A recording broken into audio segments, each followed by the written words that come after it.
DepthMachina 0.2.1 is here. Simply drag and drop the add-on into the Blender viewport. You will now see a GPU monitoring widget, which allows you to track your GPU usage in real time. From here, everything is very simple. Install the required packages one by one. Please note, you will need more than 20 GB of free disk space. The installation may take some time.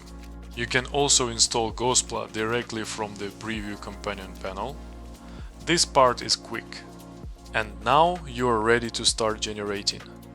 DepthMachina now supports drag and drop. Press Generate. The required model weights will be downloaded automatically during the first generation. Depending on the performance of your graphics card and its current workload, generation time and results may vary significantly.